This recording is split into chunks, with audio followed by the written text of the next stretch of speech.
Assalamualaikum warahmatullahi wabarakatuh. Bismillahirrahmanirrahim. Alhamdulillahi wa kafa. Wassalatu wassalamu ala sayyidina wa maulana Muhammadin al-Mustafa wa ala alihi wa sahbihi wa man tabi'ahu ahli al-majd wal wafa. Amma ba'd.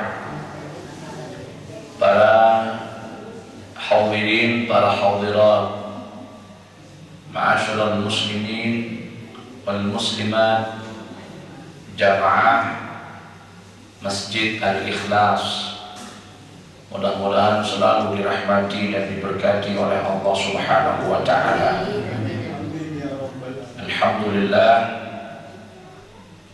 tanpa terasa kita sekarang sudah memasuki hari ketiga dari ibadah puasa Ramadan yang kita laksanakan pada tahun ini. Mudah-mudahan tambah hari kita beribadah akan bertambah kesalehan, keimanan dan ketakwaan kita. Allahumma akan bertambah kebaikan kita dan akan meninggikan derajat kita di sisi Allah Subhanahu wa ta'ala. Sebagaimana yang telah kami uraikan pada kajian sebelumnya, tujuan puasa Ramadan adalah membentuk pribadi-pribadi yang bertakwa. Yang ciri-cirinya yang kemarin sudah kita bahas, yang pertama adalah al-infaq fis sarra wad dharra, mau berinfak kapanpun, dimanapun, kepada siapapun, dalam situasi dan kondisi apapun. Hubungan puasa dengan infak sudah kita uraikan. Puasa mengajarkan kita kepekaan dan kepedulian sosial. Dengan rasa lapar yang kita rasakan, kita merasakan bagaimana laparnya orang-orang yang lapar, yang bukan karena berpuasa, tapi karena ada keterbatasan dari apa yang harus dia makan. Dengan merasakan lapar, akhirnya mulai terketuk diri kita. Kita merasakan yang dirasakan orang lain. Kita tidak hanya sekedar simpati, tapi empati kepada yang dirasakan orang lain. Dan di akhir puasa kita dianjurkan untuk memperbanyak infak, dan kita diwajibkan untuk membayar zakat. Maka kalau puasa menjadikan orang kaya merasakan apa yang dirasakan oleh orang-orang yang berkekurangan, infak dan sedekah yang kita berikan menjadikan orang-orang yang kekurangan merasakan apa yang dirasakan oleh orang kaya, sehingga tampak sekali persatuan dan kesatuan umat yang ingin digapai oleh puasa yang tujuannya tidak lain adalah membentuk pribadi yang bertakwa. Ciri berikutnya dari orang-orang yang bertakwa yang juga akan diraih melalui ibadah puasa adalah kadhmul ghaib. Wal kadhimina al-ghaidha wal 'afina 'anil nas wal 'afina 'anil nas wallahu yuhibbul muhsinin. Yang kedua adalah kadhmul ghaib. Kata kadhama, kadhmu ini dari kata kadhama, yang pengertiannya secara etimologi adalah menutup dengan rapat. Sesuatu kalau ditutup dengan rapat, maka seandainya terjadi goncangan, terjadi sesuatu yang berkecamuk di dalam, itu tidak akan ada yang keluar. Kalau di depan kita ini ada botol ya, ada botol tempatnya air mineral. Di situ ada tutupnya. Tutupnya rapat. Kalau di situ ditutup dengan rapat, seumpama bapak ibu menggoncangnya, kira-kira ada yang keluar apa enggak? tidak keluar walaupun di dalam berkecamuk. Kenapa tidak ada yang keluar walaupun di dalam berkecamuk? Karena tutupnya rapat. Apa yang dimaksud dengan kadhumul ghaib ini? Kalau terjadi sesuatu yang tidak kita inginkan, terjadi sesuatu yang mengganggu pikiran kita, suasana batin kita, ada orang menghina kita, ada orang mencaci kita, ada orang mendolimi kita, kita dikhianati, ditusuk dari belakang, digibuli, kira-kira marah apa enggak? Marah apa enggak?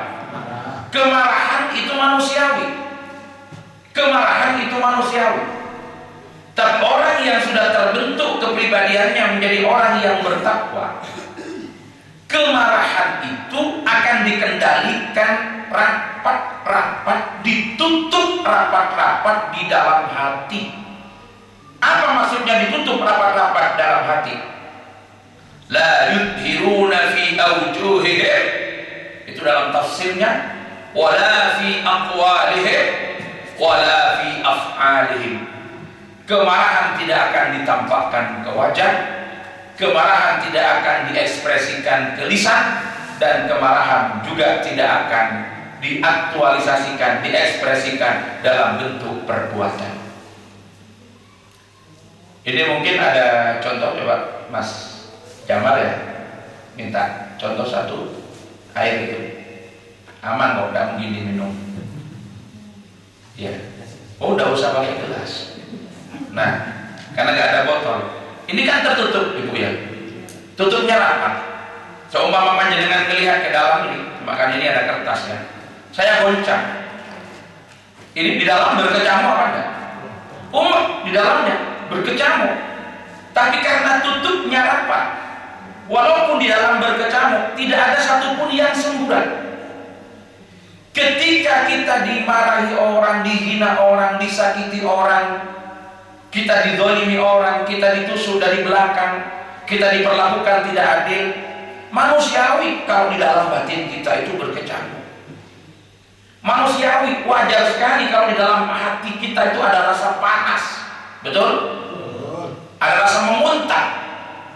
Tapi kalau kita mampu mengendalikan dengan baik, kita kunci kemarahan itu rapat-rapat di dalam hati, maka kemarahan yang terjadi tidak sedikit pun akan terekspresi, tidak akan lahir ke wajah, tidak akan muncul ke wajah. Kita sih marah, suasana batin kita tidak enak, tapi kemarahan tidak terekspresi ke wajah, karena kita mampu menutupnya, menguncinya rapat-rapat dalam hati. Tidak akan keluar ke wajah, sehingga wajah kita adalah tetap wajah yang talq, wajah yang sumringah, wajah yang segar, wajah yang senyum, wajah yang berseri-seri, wajah yang ceria. Sedikit pun tidak ada menunjukkan kalau kita sedang marah, walaupun kenyataannya marah. Jadi tidak diekspresikan ke wajah. Artinya apa? Kalau kemarahan itu tidak kita kendalikan, kemudian kita ekspresikan ke wajah, itu menjadikan wajah kita tidak pantas dilihat orang lain. Dahinya mengkerut, matanya mendelik, ya, alisnya apa? Oh, udah sampai copot, tapi mengkerut ya, bibirnya cucu, wajahnya merah. Jadi tidak pantas dilihat orang lain. Kenapa terjadi performa yang demikian? Itu berarti dia marah, yang kemarahannya tidak mampu dikendalikan di dalam hati. Ada enggak sedikit marah matanya merah, sedikit marah wajahnya merah, sedikit marah matanya mendelik, walaupun tidak berbuat apa-apa, tapi ekspresi dan rona wajahnya kelihatan. Itu berarti dia sedang marah, kemarahannya tidak dikendalikan di dalam hati, tetapi diekspresikan ke wajah. Sifat ini wajib dimiliki oleh orang-orang yang ada di ranah publik. Jadi guru, jadi pimpinan di perusahaan, di kantor, bahkan jadi orang tua, termasuk juga jadi pelayan toko yang ada di sektor-sektor publik, wajib memiliki sifat ini. Artinya apa? Keseharian kita tidak akan luput dari hal-hal yang tidak mengenakan kita, tetapi bagaimana kita mampu mengendalikan sehingga sedikit pun tidak terekspresi ke wajah. Bapak Ibu ada masalah di rumah, namanya keluarga, itu biasa. Ada masalah-masalah kecil, itu biasa. Karena kalau namanya gelas itu bergandeng dengan apanya itu, bawahnya lepek ya, di bawahnya itu pasti kena gerak sedikit bunyinya banter. Sesuatu yang terjadi di rumah saat-saat akan berangkat ke tempat kerja, bertengkar, marah, muncul ke wajah, terekspresi ke wajah, kemudian nunggu di toko. Ada pembeli yang tidak tahu apa-apa melihat wajah kita juga seperti itu, bisa lari pembelinya. Kita jadi seorang guru keluar menghadapi murid-murid kita, padahal di rumah sedang marah. Begitu ketemu murid mengajar, wajah kita merah, mata kita mendelik, takut semua muridnya. Atau sama sebaliknya, kita di luar ada masalah, gak ada apa-apa dengan keluarga, dibawa pulang ke rumah mendeliki keluarga. Itu sering. Padahal di luar itu dibawa pulang ke rumah. Nah, inilah ekspresi yang harus muncul dalam diri kita. Kemarahan dikendalikan, disimpan rapat-rapat dalam hati, tidak sedikit pun diekspresikan, jangan ditampakkan ke wajah. Sehingga apapun yang terjadi, wajah kita tetap senyum. Seakan-akan tadi tidak ada eksesnya, walaupun suasana batin kita tidak nyaman. Tapi wajah yang kita tampilkan tetap ala wajhil talq, wajah yang senyum. Ini orang kok sudah mampu mengendalikan diri. Tapi kalau tidak mampu, tidak bisa dibikin-bikin. Kalau dia tidak mampu mengendalikan diri, tidak dilatih, tidak bisa dibuat, akan tampak sekali kemarahan itu di wajah. Ekspresi yang tidak bagus itu akan lahir di wajah. Sedikit matanya merah, itu akan tampil. Yang kedua, kemarahan itu dikendalikan di dalam hati, tidak ditampakkan ke lisan, tidak diekspresikan ke lisan. Kalau orang marah tidak dikendalikan di dalam hati, tapi dikeluarkan ke lisan, apa akibatnya? Keluarlah dari lisan kita perkataan yang tidak pantas diucapkan orang muslim, tidak pantas diucapkan oleh orang yang berakhlak, yang mulia. Apa? Mencaci, memaki, menghardik, terjadilah pertengkaran. Dari sini kita tahu kenapa ada orang bertengkar. Kenapa ada orang adu mulut? Karena masing-masing marah, tidak mampu mengendalikan amarahnya, tidak ditutup rapat-rapat di hati, diekspresikan melalui lisan. Coba masing-masing yang marah itu disimpan dalam hati, tidak terekspresi ke wajah, tidak terekspresi ke lisan. Ada enggak orang bertengkar? Ini ada Ahmad, ini ada Hamid. Ahmadnya marah sama Hamid, Hamidnya juga marah sama Ahmad, tapi disimpan dalam hati, wajahnya senyum. Jadi bertengkar nggak? Saya marah. Nggak bisa. Jadi kena dikendalikan. Ketika kemarahan tidak dikendalikan, terekspresi ke wajah, yang sini juga muncul ke wajah, terjadilah saling pendilian. Tidak mampu mengendalikan lebih lanjut, yang sini terekspresi ke lisan, yang sini juga muncul ke lisan, terjadilah adu mulut. Padahal kita harus hati-hati dengan lisan kita. Dalam sebuah syair itu disebutkan,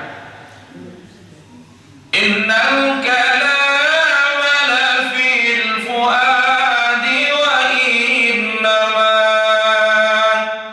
ju'ila lisanu lil fuadi dalila.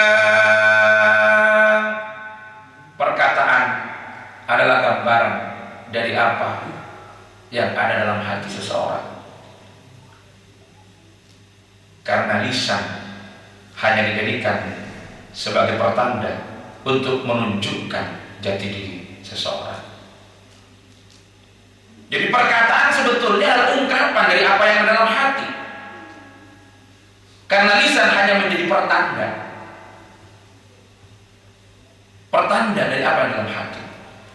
Jadi kalau yang muncul dari lisan kita perkataan yang menyejukkan, menenangkan, mendamaikan, menjadikan orang yang takut merasa punya harapan, orang yang takut menjadi tenang, orang yang putus asa merasa punya harapan, orang yang sedih menjadi gembira, orang yang asalnya bertentangan, yang asalnya bentrok, yang asalnya terpecah belah menjadi disatukan dengan lisan itu.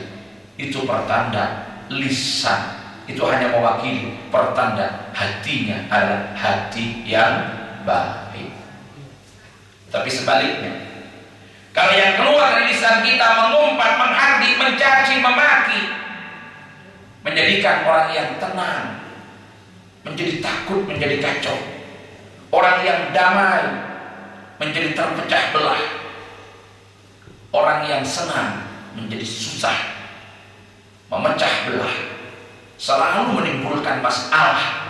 Itu berarti hatinya hati yang kotor, ada penyakit, sehingga terekspresi sedikit ke lisan, muncul melalui lisan.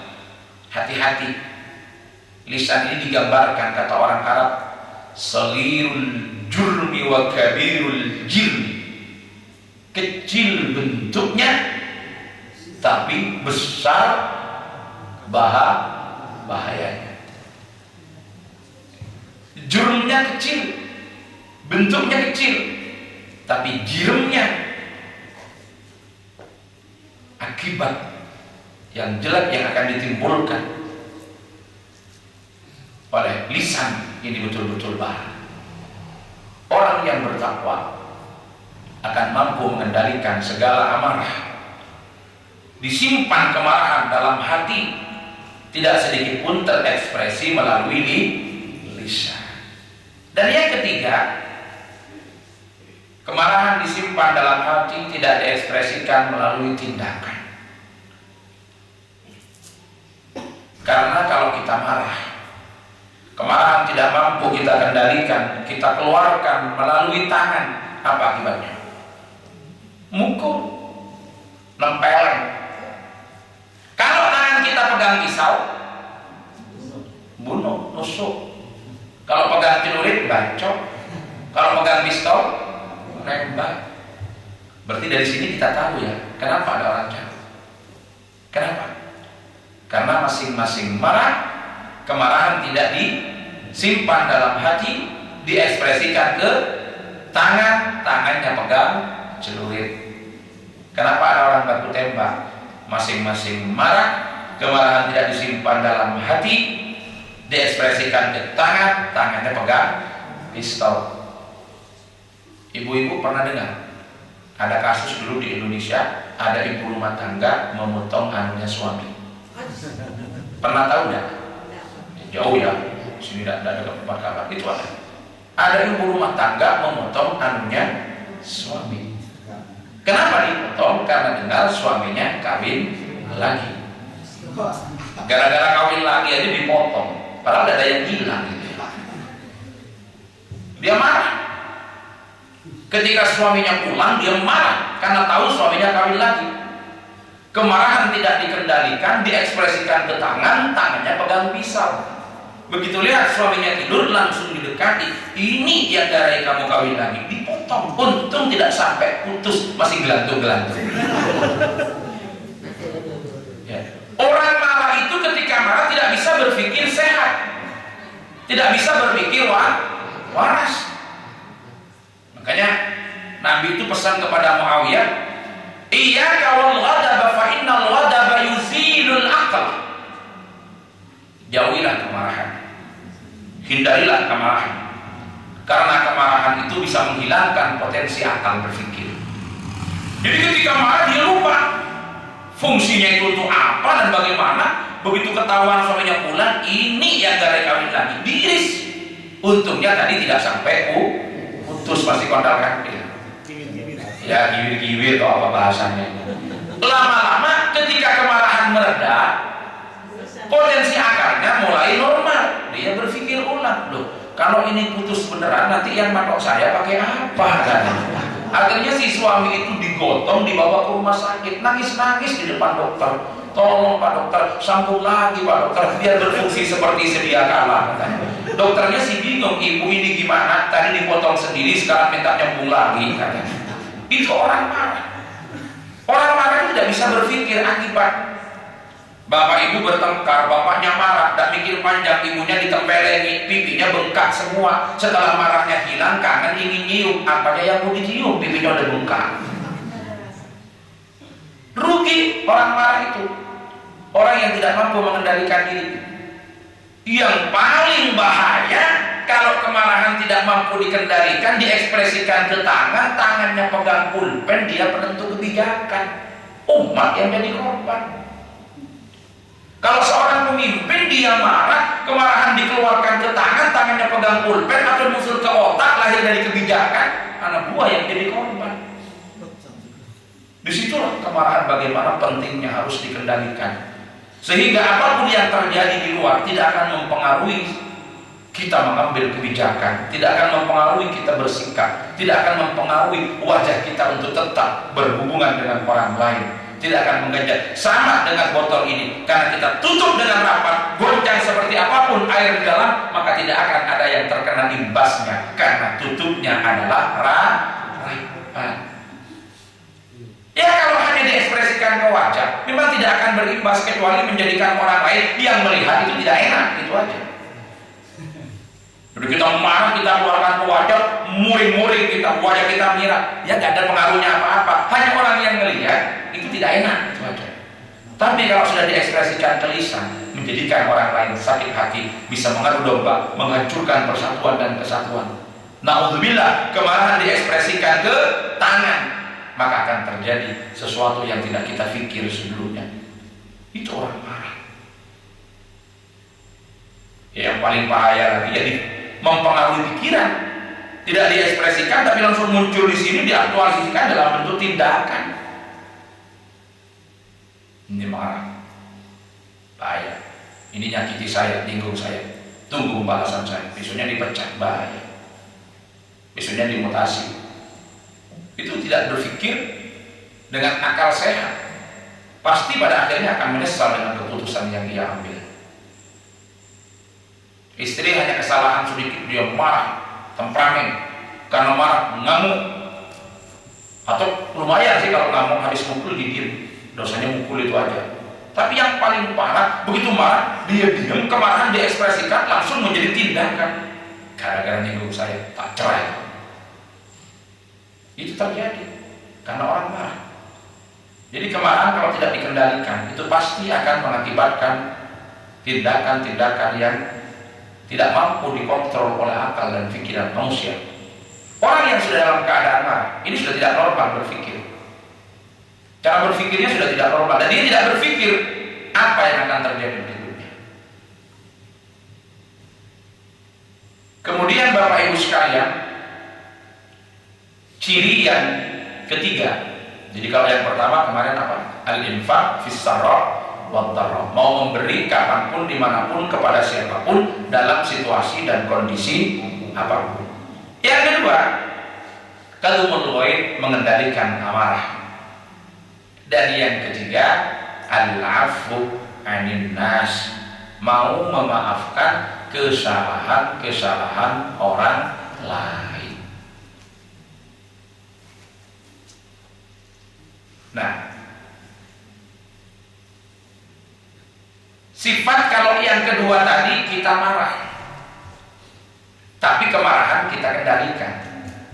Sementara yang ketiga naik lagi, bukan hanya dikendalikan, bukan hanya tidak diekspresikan baik melalui lisan, wajah maupun perbuatan, tapi kemarahan itu dihilangkan. Jadi kalau yang kedua tadi dikendalikan. Belum bilang, wajar sih manusia sih kita marah, kita ngamuk wajar. Tapi di hati aja ngamuknya. Di hati aja. Hatinya ngamuk, bibirnya senyum, gitu loh. Sampai ketemu musuh, hatinya ngamuk, bibirnya senyum, lisannya halus, perbuatannya menolong. Insya Allah aman, walaupun ngamuk sehari 1000 kali, gak ada masalah itu. Ibu-ibu ngamuk sama bapaknya, tapi senyum, tangannya membelai. Begitu bapaknya datang dipeluk, tidak masalah, ngamuk 1000 kali nggak masalah itu. Cuma menyiksa batinnya sendiri gitu aja. Nah, tapi kalau yang ketiga ini bukan hanya mengendalikan, tapi dihapus kemarahan dengan memaafkan kesalahan orang lain. Memaafkan. Jadi kalau tadi masih marah, dikendalikan. Kalau yang ketiga memaafkan. Memaafkan. Bagaimana kita disakiti orang, dihina orang, didolimi orang, menjadi orang yang memaafkan. Nah, di sini tentunya bukan sifat yang, bukan sesuatu yang mudah untuk kita lakukan. Betul? Mengendalikan amarah dan langsung memaafkan kesalahan orang lain mudah apa sulit? Tapi akan menjadi mudah kalau kita tahu caranya. Apa yang harus kita lakukan? Ini kembali ke yang saya katakan kemarin, paradigmanya yang kita ubah, cara pandangnya yang kita ubah. Yakinkan diri kita memaafkan lebih indah daripada dendam. Yakinkan diri kita memaafkan lebih indah daripada dendam. Karena orang dendam tidak menyakiti orang lain, tetapi menyiksa batinnya sendiri. Ini harus kita ubah. Di samping itu kita harus menyadari bahwa orang yang mau memaafkan kesalahan orang lain adalah orang yang sadar sepenuhnya bahwa dirinya suatu saat juga bisa berbuat kesalahan dan membutuhkan maaf dari orang lain. Kenapa kita harus memaafkan orang lain? Suatu saat kita juga mungkin bersalah, dan kita juga bisa bersalah sehingga kita juga butuh maaf dari orang lain. Kalau kita masih butuh maaf dari orang lain, kenapa kita tidak mau memaafkan orang lain? Kata Sayyidina Ali, orang yang tidak mau memaafkan kesalahan orang lain hanyalah orang yang merasa dirinya tidak akan pernah berbuat salah. Dan orang yang merasa dirinya tidak akan pernah berbuat salah, itulah orang yang paling besar kesalahannya di muka bumi ini. Hanya beliau mengatakan, memaafkan, meminta maaf adalah perbuatan yang terpuji. Tetapi memaafkan sebelum dimintai maaf itu jauh lebih terpuji. Orang yang mau memaafkan kesalahan orang lain adalah orang yang sadar sepenuhnya kalau dirinya suatu saat juga bisa bersalah dan butuh maaf dari orang lain. Orang yang tidak mau memaafkan kesalahan orang lain adalah orang yang merasa dirinya tidak akan pernah berbuat salah sehingga merasa tidak butuh maaf dari orang lain. Dan orang yang merasa dirinya tidak akan pernah berbuat salah, sebetulnya dialah orang yang paling banyak salahnya di muka bumi ini. Bisa dimengerti? Itu passwordnya. Ingat ibu-ibu? Ingat? Gimana kalau diulang? Nah, password itu dipegang. Jadi begitu muncul, diulangi, begitu aja. Begitu kita mau marah, ingat tadi kata-katanya, memaafkan lebih indah daripada dendam. Karena orang yang dendam tidak menyakiti orang lain, tapi menyiksa batinnya sendiri. Memaafkan lebih indah daripada dendam. Ibu-ibu sekarang dengar kabar dari temannya, Bu, saya kemarin ketemu dengan ibu itu. Apa? Ngata-ngatain sampean habis. Katanya sampean ini begini. Memang sekarang sampean udah lumayan. Di Amsterdam 3 tahun gaji mulai tinggi, kecukupan mulai terpenuhi, tapi sombongnya amit-amit. Itu ada orang bilang, sampean marah. Siapa yang bilang begitu ke saya? Itu ibu itu kurang ajar, kurang apa saya ke sana, marah-marah di sini. Dengar kabar kalau sampean dikata-katain, sampean diolok-olok, di sini sampean marah-marah. Tapi yang dimarahi orangnya ada di sana. Sampean di sini marah-marah, yang dimarahi di sana kelonan dengan suaminya. Ayo, yang sakit itu yang dimarahi atau yang marah? Yang marah. Ngapain marah? Gak ada orangnya. Memangnya apa yang dirasakan di sana? Ada enggak kayak gitu? Ada? Banyak. Asli? Begitu dengar kabar kurang aja, saya kurang apa? Ngamuk-ngamuk sampai di sini.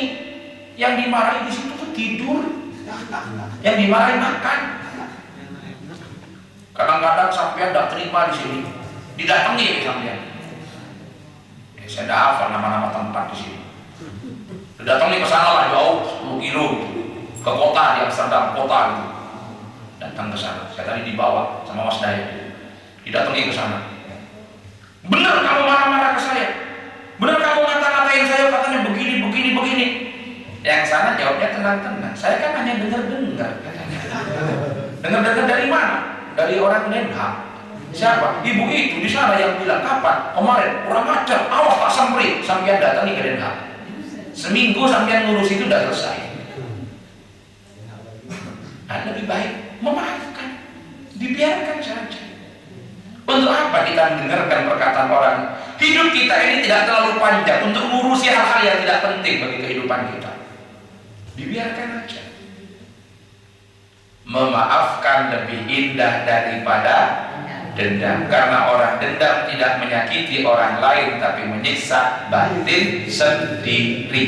Putus sudah. Tidak perlu saya pikir, ngapain? Lebih baik saya berpikir yang lain yang lebih manfaat untuk kehidupan saya. Jadi kalau panjenengan dengar kabar ada orang ngerasani, ada orang mencaci, ya sudah, alhamdulillah ada yang ngingetin saya, selesai. Kalau masih ngamuk, silahkan ngamuk, simpen dalam hati, jangan diekspresikan. Kalau bisa, maafkan, jangan dipikir. Apalagi sampai ngamuk-ngamuk di sini, gak ada perlunya. Tapi itu tergantung bagaimana cara kita memandang, ibu-ibu sekalian. Satu contoh, saya punya air penuh 1 gelas. Maunya mau saya minum setelah saya olahraga. Saya tinggal, saya simpan di sini. Udah saya jalan. Habis olahraga, saya datang. Loh, ternyata airnya diminum orang, tinggal separuh. Ini tergantung sikap saya. Kalau saya memandangnya dari aspek positif, gak akan ada masalah. Apa yang saya katakan? Loh, siapa yang mencuri air tadi? Ya alhamdulillah untung masih ada sisanya separuh. Sisanya aja diminum, selesai. Kalau masih kurang cari lagi. Cuma ini dievaluasi bagaimana besok naruhnya di tempat yang benar biar tidak dicuri lagi. Gitu aja. Kalau saya marah-marah, kurang ajar. Siapa yang mencuri air saya? Tadi penuh, sekarang tinggal separuh. Kemana pun dia lari, saya kejar. Sampai ke lubang semut pun saya kejar. Tidak akan saya ampuni kalau ketemu. Sampai cari kemana-mana. Enggak ketemu, orang sing nyolong sudah tidur di rumahnya. Yang nyolong tadi udah minum, udah makan di rumahnya.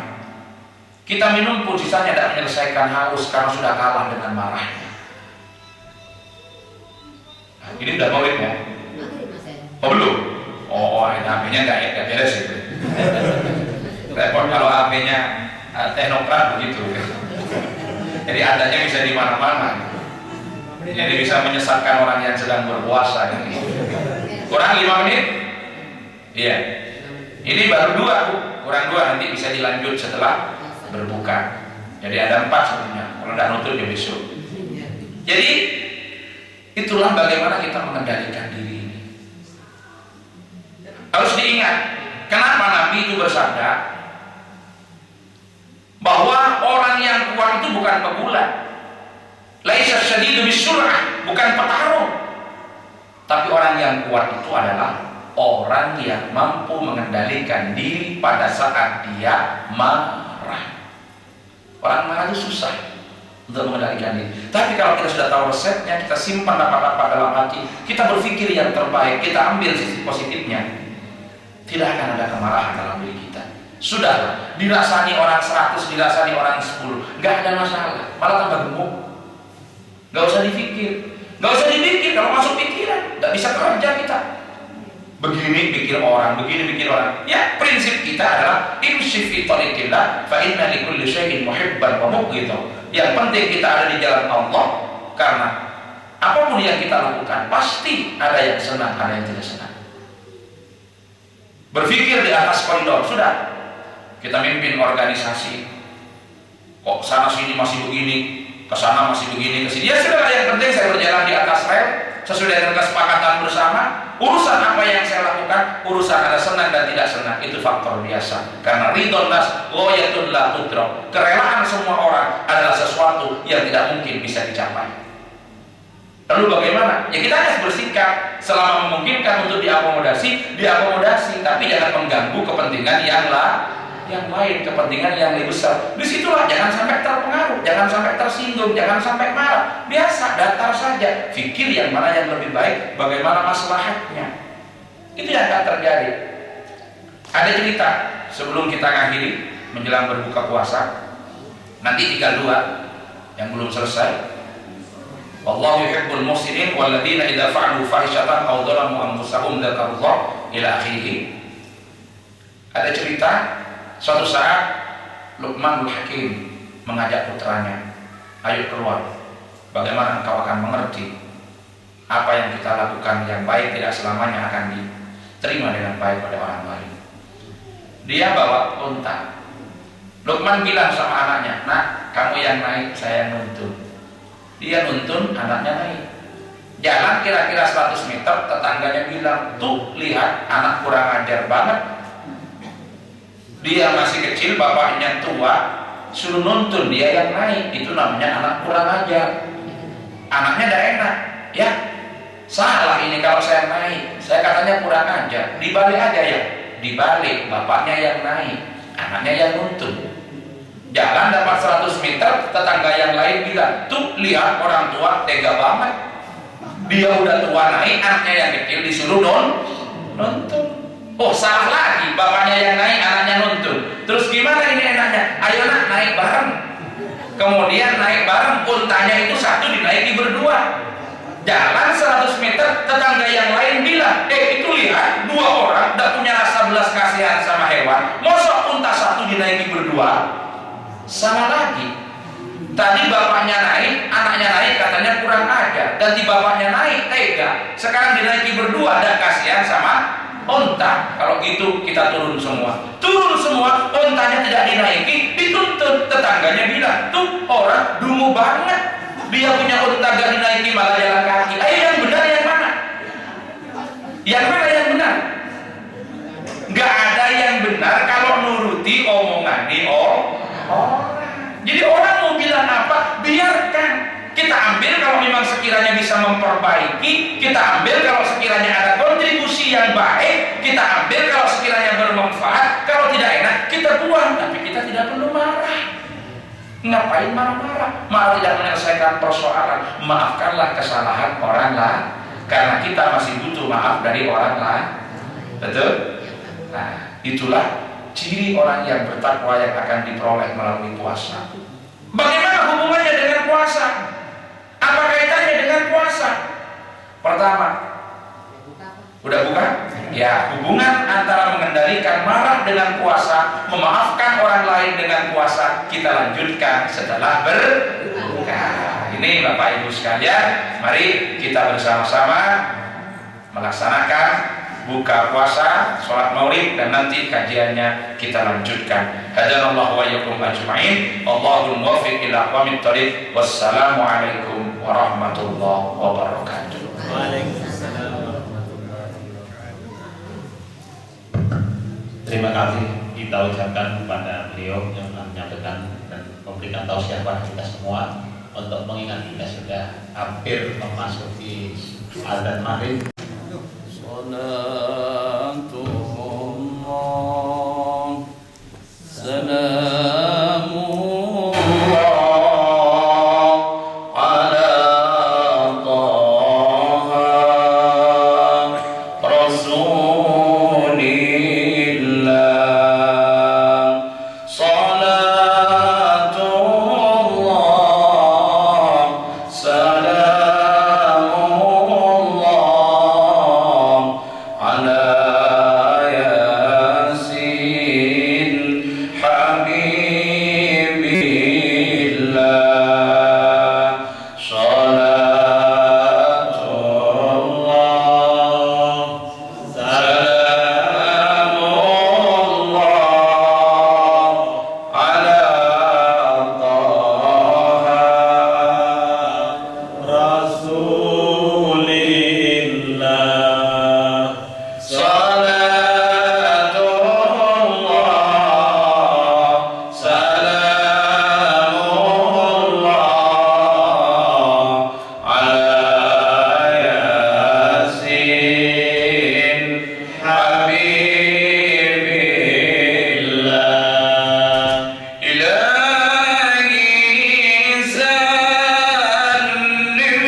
para hadirin, para hadirat, jamaah Masjid Al-Ikhlas yang dimuliakan oleh Allah.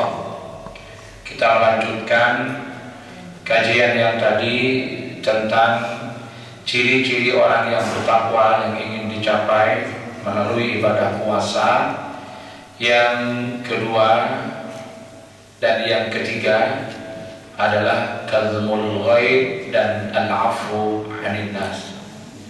Sebagaimana yang saya uraikan tadi, bahwa mengendalikan amarah, memaafkan kesalahan orang lain bukanlah sesuatu yang mudah untuk kita lakukan, tetapi akan menjadi mudah kalau kita mampu merubah mindset kita, merubah cara pandang kita.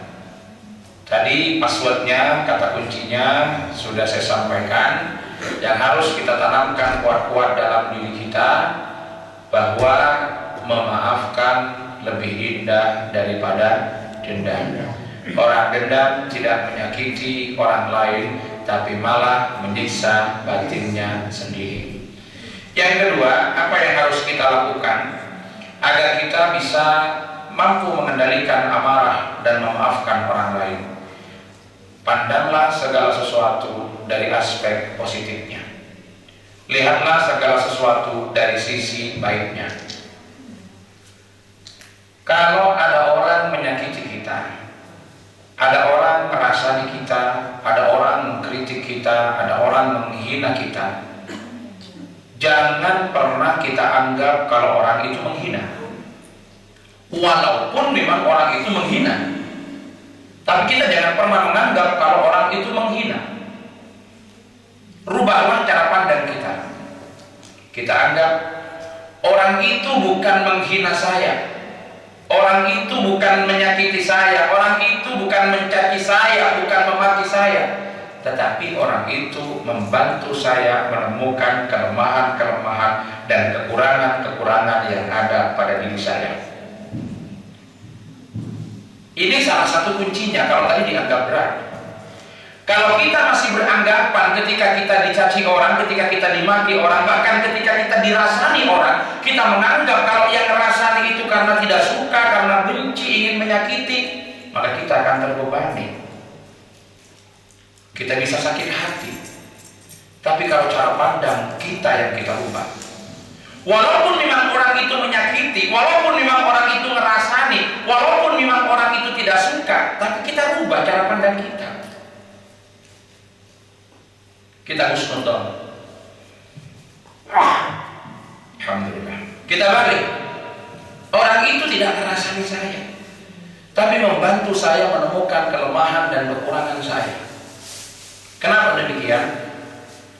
Orang yang dikehendaki oleh Allah menjadi orang baik akan ditampakkan oleh Allah kekurangan-kekurangannya. Orang yang dikehendaki oleh Allah menjadi orang baik, maka Allah akan menampakkan kelemahan-kelemahannya, yang dari situ dia bisa melakukan kebaikan-kebaikan. Sementara kodrat manusia itu paling mudah mencari kesalahan orang lain dan susah mencari kelemahan diri sendiri. Kalau pepatah kita itu mengatakan, semut di seberang lautan kelihatan, tapi gajah di pelupuk mata tidak tampak. Kalau setiap omongan orang yang tidak baik kepada kita, kita ambil manfaatnya, kita pandang dari sisi positifnya, maka insya Allah kita bisa menenangkan suasana batin kita. Kita tidak akan pernah merasa marah, kita tidak akan pernah sakit hati. Justru apa yang orang bilang, kita jadikan sebagai alat untuk melakukan perbaikan-perbaikan dalam diri kita. Karena manusia itu tadi yang saya katakan, susah mencari kelemahan diri sendiri, gampang mencari kelemahan orang lain. Sementara orang yang dikehendaki oleh Allah menjadi orang yang baik, dia akan ditampakkan kekurangan-kekurangannya, ya dari situ dia akan melakukan perbaikan dan perbaikan. Jadi hasil kritikan orang lain itu, cacian orang lain, makian orang lain, anggap bahwa itu adalah bagian dari kelemahan kita yang kita belum mampu melakukannya, sehingga akan menjadi kontribusi yang positif bagi kita untuk melakukan perbaikan-perbaikan ke dalam. Ini Bapak Ibu sekalian, kemudian akan memudahkan bagi kita untuk melahirkan sikap berikutnya. Ciri yang ketiga, ciri yang keempat adalah membalas kejelekan orang lain dengan kebaikan. Itu yang disebut dengan wallahu yuhibbul muhsinin. Bagaimana kita bisa membalas kejelekan orang lain dengan kebaikan? Tentunya cara pandang itu yang harus kita kembangkan dari diri kita. Jadi kalau kita masih menganggap bahwa orang itu mencaci, bahwa orang itu memaki, kita merasa sakit hati. Berat bagi kita untuk membalas kejelekan orang lain dengan kebaikan. Gampangnya, ada panjenengan itu dihina orang, dicaci orang, kemudian yang menghina itu dikasih uang sebelum beli roti. Bu, mentang-mentang udah kaya kok sombong, udah ingat dulu sampean seperti apa. Terima kasih, ini uang beli roti. Ada di sini kayak gitu. Dihina, dicaci, yang nyaci itu dikasih uang, ada. Kenapa tidak ada? Karena kita menganggap kalau orang itu menyakiti, kalau orang itu mencaci. Tapi kalau kita anggap sebaliknya, orang ini bukan mencaci saya, tapi membantu saya menemukan kelemahan saya. Seandainya ada orang yang mencaci ini, saya tidak sadar kalau saya melakukan kesalahan. Untuk ada orang yang mencaci, dari situ saya mengakui kalau saya ada kekurangannya. Berarti kita tidak pernah menganggap orang itu menyakiti kita, tapi orang itu berkontribusi melakukan perbaikan dalam diri kita. Jadi kita akan merasa bahwa kita ini berhutang budi, sehingga tidak sedikit pun kita akan merasa keberatan untuk membalas kebaikan, kejelekan orang itu dengan kebaikan. Makanya dalam sebuah ungkapan, dalam sebuah makalah itu disampaikan oleh Syekh Nawawi Al-Bantini ketika mentafsirkan wallahu yuhibbul muhsinin. Beliau menukil pernyataan Nabiullah Isa alaihi salatu wassalam yang menyatakan laisal ihsanu an tuhsina ila man ahsana ilaik, walakinnal ihsana an tuhsina ila man asaa ilaik. Ihsan itu bukan berbuat baik kepada orang yang pernah berbuat baik, tapi ihsan itu adalah berbuat baik kepada orang yang pernah berbuat jelek. Jadi kalau kita disakiti, kita dihina, kita balas dengan kebaikan. Itu ihsan. Ini sikap yang terpuji. Tapi bagaimana kita bisa memiliki sikap ini? Tergantung cara pandang kita. Kalau cara pandang kita positif, insya Allah sikap ini akan selalu muncul dari diri kita.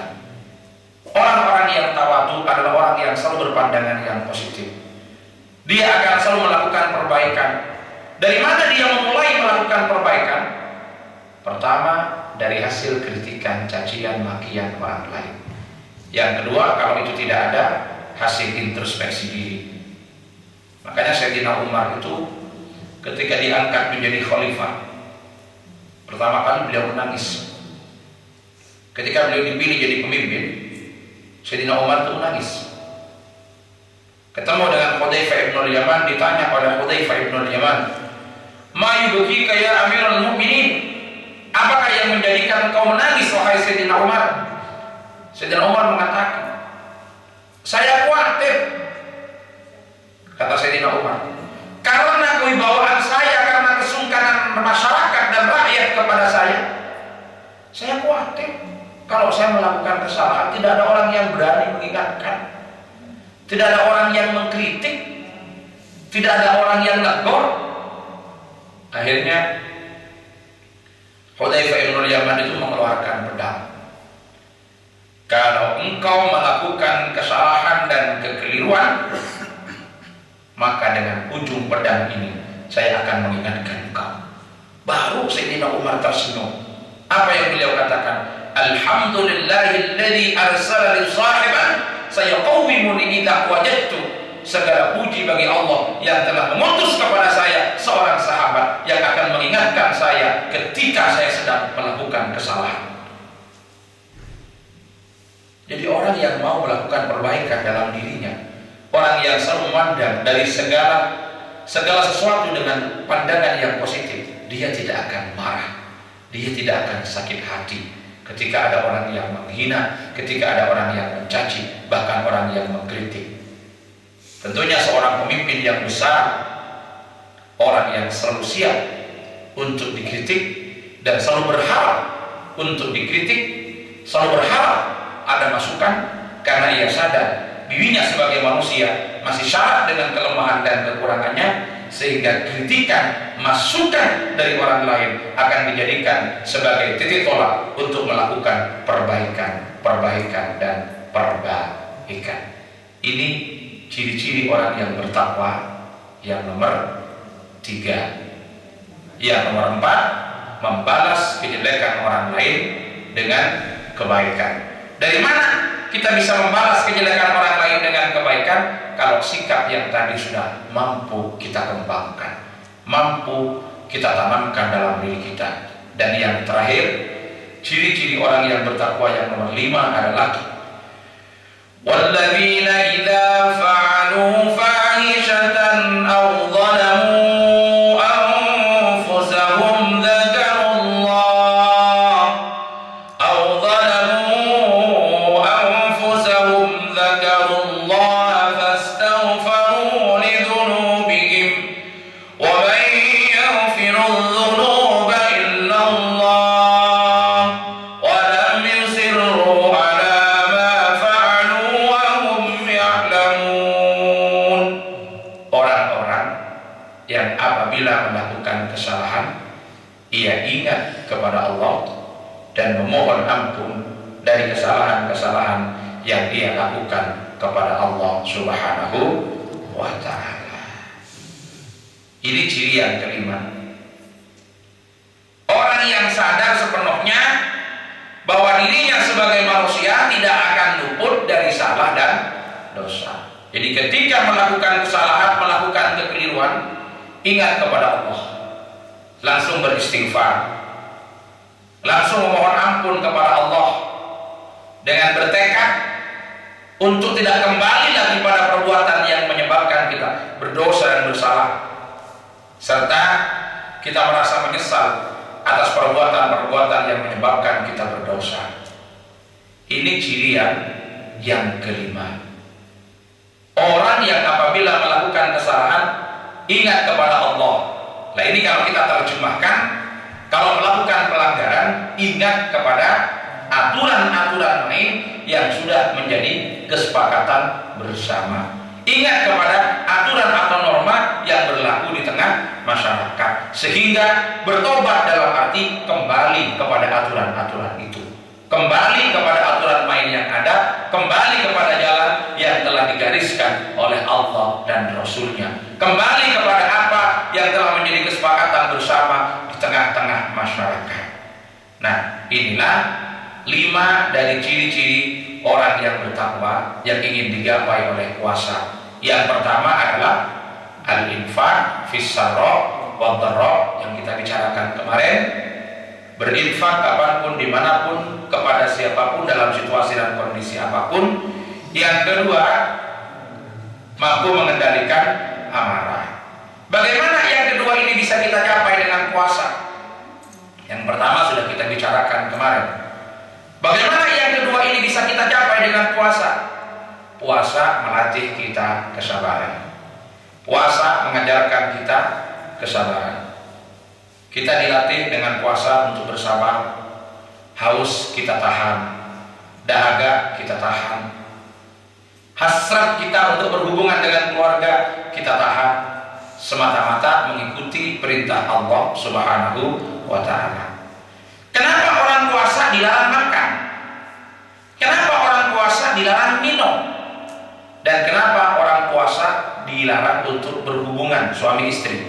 Karena ini adalah kebutuhan pokok bagi manusia, kebutuhan fa'ali bagi manusia. Kalau manusia sudah mampu mengendalikan kebutuhan pokoknya yang paling asasi, yang sangat dibutuhkan oleh dirinya, bersabar untuk tidak melakukan pemenuhan pada masa-masa tertentu, dia mengendalikan diri, maka bersabar pada hal-hal yang lain akan lebih mudah dari bersabar untuk meninggalkan kepentingan yang paling asasi bagi dirinya. Ketika kita dihina orang, ketika kita dicaci orang, yang terganggu apa? Bukan lapar, yang terganggu bukan haus, tapi yang terganggu adalah privasi, harga diri, nama baik. Padahal nama baik, menjaga nama baik itu adalah tingkat kebutuhan kesekian dari kebutuhan-kebutuhan yang paling pokok. Orang yang telah mampu mengendalikan kebutuhan paling asasi dalam dirinya, maka dia akan lebih mudah mengendalikan kebutuhan-kebutuhan yang lain. Ini kalau tingkat kebutuhan yang dibagi oleh Maslow itu kan ada kebutuhan pokok, kebutuhan primer, kebutuhan sekunder, kebutuhan tersier, ada kebutuhan pokok, sandang, papan, pangan. Kalau itu sudah terpenuhi semua, maka ada kebutuhan aktualisasi diri, kebutuhan untuk menjaga nama baik. Kalau kebutuhan yang paling dasar belum dipenuhi, orang tidak akan berpikir kebutuhan di atasnya. Kenapa orang mencuri? Padahal orang mencuri bisa menurunkan nama baiknya, bisa menghilangkan martabatnya. Kenapa? Karena kebutuhan pokoknya yang masih tertutup, belum terpenuhi. Orang kalau sudah kebutuhannya terpenuhi, kebutuhan pokoknya terpenuhi, dia sudah baru berpikir tentang kebutuhan-kebutuhan yang lain. Kalau kita bisa bersabar untuk tidak memenuhi hajat kita pada waktu tertentu, untuk menghindarkan kebutuhan-kebutuhan pokok kita, kita akan lebih mudah bersabar untuk tergabungnya kepentingan-kepentingan yang lain dalam diri kita. Puasa mengajarkan kita kesabaran, sehingga dengan demikian kita bisa bersabar apabila kita menghadapi hal-hal yang tidak nyaman dalam diri kita. Ini pernah diajarkan oleh Rasulullah SAW pada suatu saat ketika Nabi itu hijrah ke Taif. Nabi menemui 3 pembesar Taif, namanya Mas'ud, Habib, Abdul Lail. Nabi menyampaikan kalau Nabi datang ke Taif ingin mengajak masyarakat Taif bersama-sama bertauhid kepada Allah Subhanahu wa Ta'ala. Tapi ajakan Nabi bukan diterima dengan baik oleh orang Taif, melainkan 3 pemimpin Taif itu memerintahkan masyarakatnya untuk berdiri di sepanjang jalan yang akan dilalui oleh Rasulullah sambil memegang batu. Begitu Rasulullah lewat, Nabi diantemi dengan batu sampai kepalanya itu berdarah. Pada saat itu datanglah malaikat Jibril menunjukkan keperkasaannya, menyatakan, "Ya Rasulullah, amarani Rabbi an uti'aka fi qaumika lima sana'uhu lak." Wahai Nabi, saya datang ke sini diperintah oleh Allah untuk mengikuti apapun yang akan kau perintahkan menghadapi perbuatan orang-orang Taif yang kurang ajar kepada engkau. Tapi Nabi bilang, biarkan malaikat Jibril. Kalau mereka berbuat seperti itu karena mereka tidak tahu apa sebetulnya maksudku. Kalau mereka tidak mau sekarang ikut, mungkin anaknya, mungkin cucunya. Akhirnya malaikat Jibril itu mengatakan, "Laqad shadaqa rabbuna alladhi wasafaka fi kitabihil karim bi raufir rahim." Sungguh maha benar Allah yang telah memberikan sifat kepadamu dalam Al-Quran dengan raufur rahim. Betapa halus akhlakmu, betapa lembut hatimu wahai Rasul. Apa yang terjadi kemudian?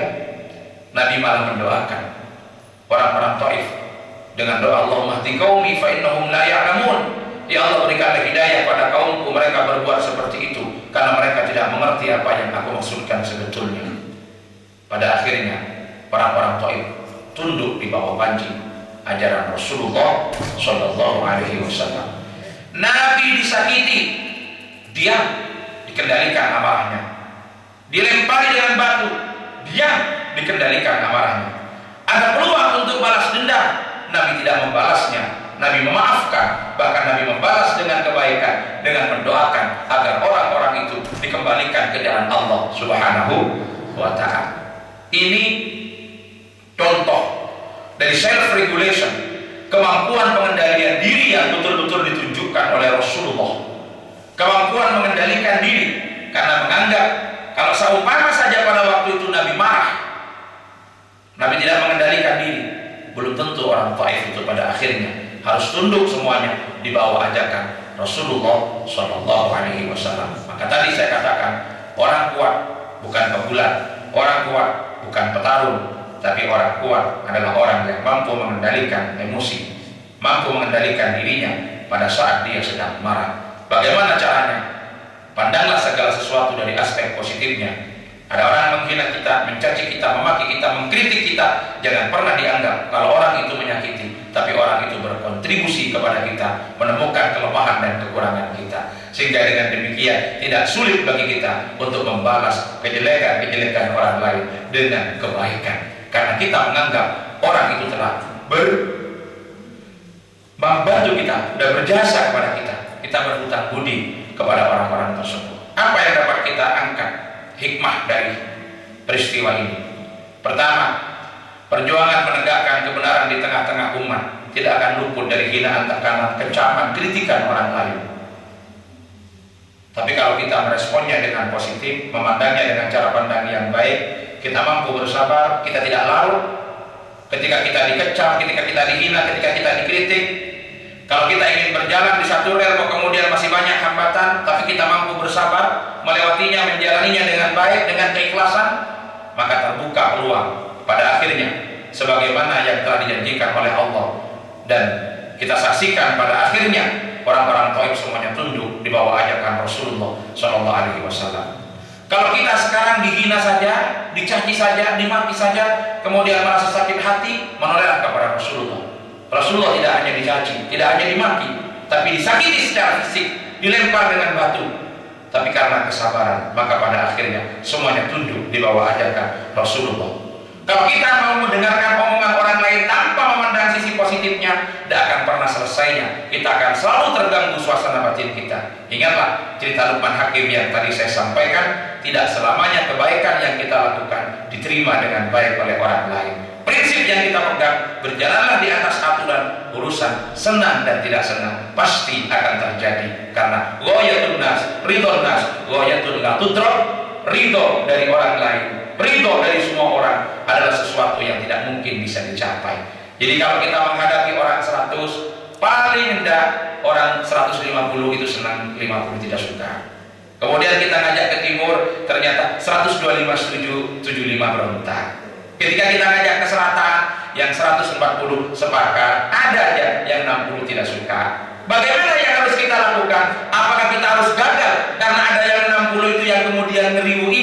Imshi fi tariqillah, fa inna likulli syai'in muhibban mubghidha. Berjalanlah di atas aturan yang sudah disepakati bersama. Urusan suka dan tidak suka faktor biasa. Terimalah dengan sabar, doakan kepada Allah. Orang berbuat seperti itu karena belum mengerti apa yang jadi tujuan sebenarnya. Ini yang bisa kita capai melalui puasa. Saya kira ini Bapak Ibu sekalian, kajian tematik Ramadhani kedua dan ketiga tentang hakikat puasa, ingin mencapai derajat ketakwaan dengan 5 ciri: mau berinfak kapanpun dimanapun kepada siapapun, mengendalikan amarah, memaafkan kesalahan orang lain, membalas kejelekan orang lain dengan kebaikan, dan apabila kita yang melakukan kesalahan, segera ingat kepada Allah, bertobat kepada Allah dari kesalahan yang kita lakukan. Kalau kita melakukan kesalahan di tengah-tengah masyarakat, mintalah ampun kepada orang yang pernah kita berbuat salah, dan kembalilah kepada aturan dan rel sebagaimana sudah ditetapkan bersama. Kami persilakan,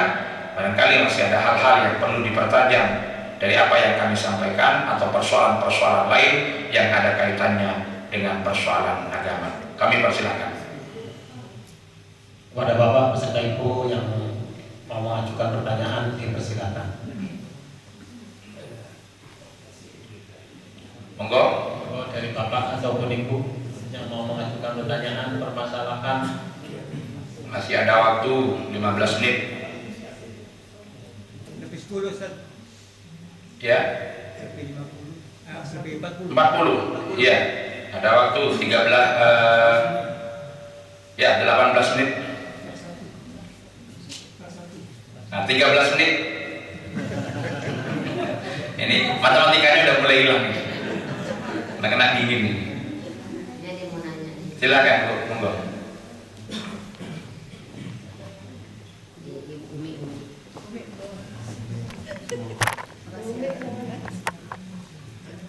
Assalamualaikum warahmatullahi wabarakatuh. Waalaikumsalam warahmatullahi wabarakatuh. Ustaz, saya mau bertanya, kalau yang peribahasa bukan menyakiti hal-hal seperti anak mantu bagaimana Ustaz? Seperti tidak pernah bukan minum atau berbuat yang bukan, tapi menyakiti sebagai orang tua masih tahu kebenaran tapi tidak diturut kan pegel itu orang tua kan capek tapi padahal itu hal yang kecil tapi saya seperti mantel gitu Ustaz kalau tidak dituruti omongan orang tua ini padahal itu untuk perbuatan yang baik untuk dirinya untuk pada takwa pada Allah maksud saya ini tapi misi bantah gitu loh bagaimana itu sepertinya sebagai orang tua apa dimarahi apa dipukul. Makasih Ustaz. Assalamualaikum warahmatullahi wabarakatuh. Waalaikumsalam warahmatullahi wabarakatuh. Bagus sekali Bu pertanyaannya. Jadi kadang-kadang kita menghadapi kenakalan anak, ya kenakalan orang-orang yang masih menjadi tanggung jawab kita di dalam keluarga. Kemudian dinasihati, kok kemudian tidak nurut, kemudian kita sakit hati, gitu ya. Ya harus bersabar Bu, harus bersabar dulu. Kenapa? Kenapa anak menjadi seperti itu? Jangan selamanya anaknya disalahkan. Ya orang tuanya juga harus introspeksi diri. Di samping kita bisa memberikan nasihat-nasihat secara lisan, tentunya juga kita harus memberikan contoh. Kita harus menjadi teladan. Kalau kita sering menyuruh anaknya datang ke masjid, sementara kita tidak pernah ke masjid, anaknya tidak nurut sih jangan selalu nyalahkan anaknya. Kita sering nyuruh anaknya ke masjid, bapaknya tidak pernah ke masjid, ibunya tidak ke masjid. Ketika anaknya tidak nurut, kok ibunya sakit hati? Dari mana alasan sakit hatinya itu?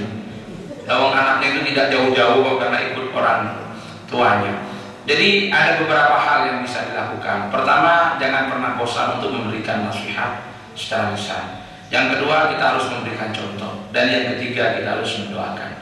Karena doanya orang tua kepada anak itu sama dengan doanya Nabi kepada umatnya.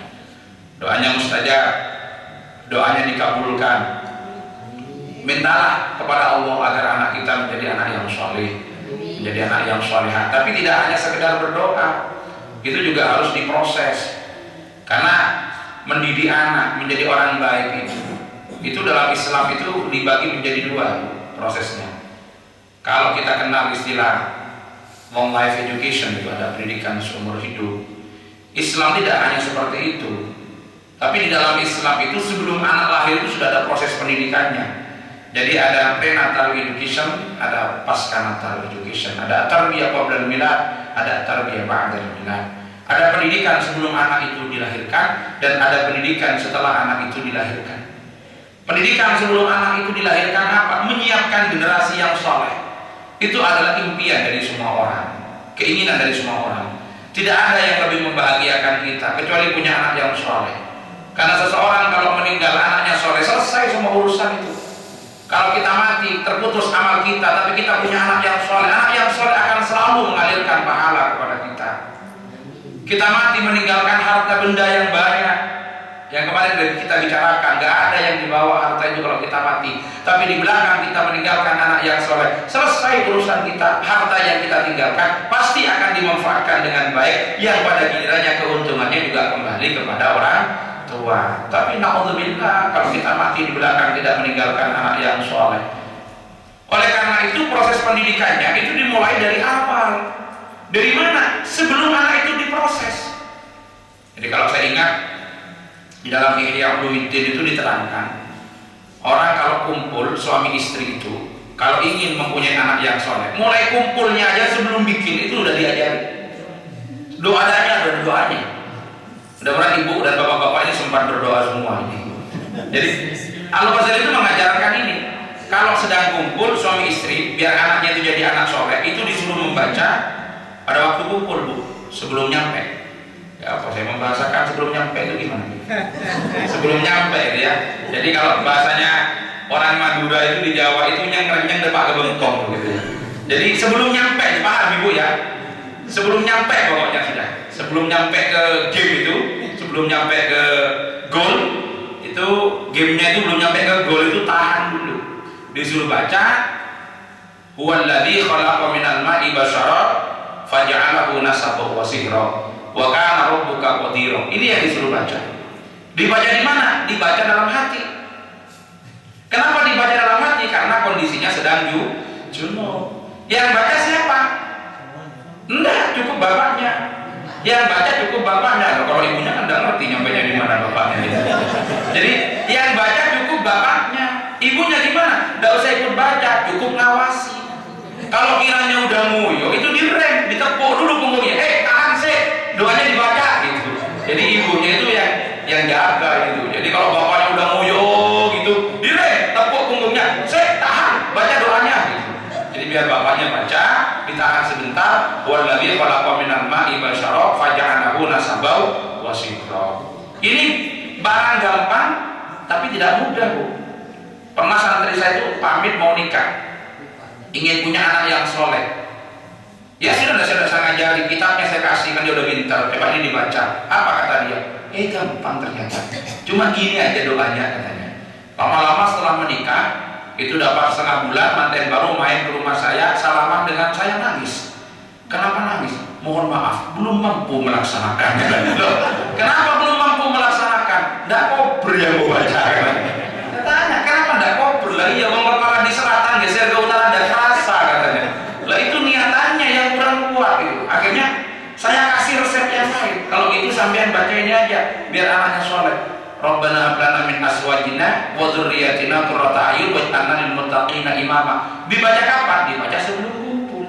Nah kan enak. Tadi bilangnya ada kober kan. Sekarang baca dulu sebelum kumpul ini. Baca berapa? 21 kali. Oh gampang kalau dibaca sebelum kumpul. Kan belum kumpul. Kalau tadi kan udah kumpul tapi belum gol, itu tahan. Itu ternyata susah. Sering lupa katanya ada kober. Nah ini baca sebelum kumpul. Lama-lama ketemu saya, gimana? Sudah sukses? Mohon maaf, belum mampu katanya. Loh, kok belum mampu? Kan dibaca sebelum kumpul. Iya, kalau sampai 21 kali, setelah hidup mati lagi katanya. Nah, itu niatannya yang kurang kuat itu. Nah, ini sebetulnya ikhtiar agar kita punya anak yang saleh. Dan dia dari ikhtiar. Kemudian hamil diselamati ya, didoakan. Melahirkan, didoakan. Khitan, didoakan. Itu sebetulnya bagian dari proses prenatal education, proses pendidikan sebelum kelahiran. Jadi sudah ada sebuah upaya memohon kepada Allah untuk menyiapkan tempatnya ini, tempat yang akan diisi. Nah, baru setelah dia dilahirkan masuk pada konsep pascanatal education-nya. Pendidikan pascanatalnya apa? Ya, kita ingat pendidikan itu ada 3. Ada the first education, ada the second education, ada the third education. Apa first education itu? Keluarga, orang tua, bapak dan ibu. Itu adalah al-madrasah al-ula, bapak dan ibu. Jadi jangan terlalu berharap anak kita itu akan sukses pendidikan moral, keagamaannya, mentalnya di sekolah. Kalau lingkungan di keluarga tidak dibentuk menjadi lingkungan yang religius, menjadi lingkungan yang bisa sejalan dengan apa yang diperoleh oleh anak di sekolah. Di sekolah itu baru the second education. Tahapan kedua, ini harus sejalan. Dan kemudian yang paling besar pengaruhnya adalah lingkungan pendidikan yang ketiga, itu adalah lingkungan masyarakat sekitar. Nah kalau kita seperti di Amsterdam ini bagaimana? Hati-hati lingkungannya. Anak kita sekolah di mana, dengan siapa bergaul, dikontrol. Karena tidak akan terlalu jauh, Bu. Jadi adil mar'il atas al-amsir qorinahu wa kullu qorinin bil maqarin yaqtadi. Tentang kepribadian seseorang, akhlak seseorang, jangan terlalu bertanya pada orangnya, lihat temannya, dengan siapa dia bergaul. Karena itu yang akan banyak mempengaruhi pola perilaku, kepribadian dan kesehariannya. Jadi kalau ibu tadi mengajari anak kok tidak dituruti, tidak ditaati, merasa sakit hati, ya bersabar sebagai orang tua. Itu tugas orang tua.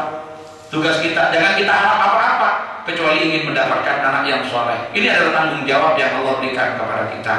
Harus bersabar. Tidak boleh sakit hati, memaafkan kepada anak, apalagi sampai mendoakan jelek. Jangan sampai orang tua mendoakan jelek kepada anak. Jangan sampai ya, jangan sampai itu terjadi. Bimbing, diarahkan, minta kepada Allah. Tapi yang paling penting, beri contoh, beri keteladanan. Saya yakin sebatu-batunya hati anak kita kalau orang tua mencontohkan yang baik, insya Allah. Jaga pergaulannya. Dengan siapa mereka bergaul sehingga alatnya demikian cepat didekatkan dengan lingkungan-lingkungan kebaikan. Bawa kepada lingkungan-lingkungan yang baik, dibawa ke masjid, dibawa ke musola, jangan dibiarkan. Kalau malam-malam gini orang tuanya ada di masjid, anaknya di rumah tidak dikontrol, bisa keluar sedikit pergaulannya rusak. Ya bagaimanapun kita berdoa susah, Bu.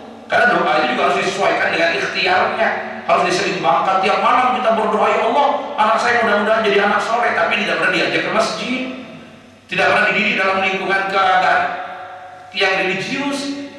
Nah itu pengaruh yang di luar itu lebih kuat. dari apa yang ditanamkan di dalam keluarga. Saya kira ini beberapa hal yang bisa saya jelaskan, karena 1 menit lagi kita sudah akan memasuki waktu sholat isya. Apa yang saya sampaikan, kalau ada yang benar semata-mata hidayah dari Allah, mudah-mudahan ada barokah manfaatnya. Kalau ada yang salah karena kekhilafan, kekeliruan dan kekurangan saya mohon maaf yang sebesar-besarnya. Hadanallahu wa iyyakum ajma'in. Wallahul muwaffiq ila aqwamit thoriq. Wassalamualaikum warahmatullahi wabarakatuh. Waalaikumsalam.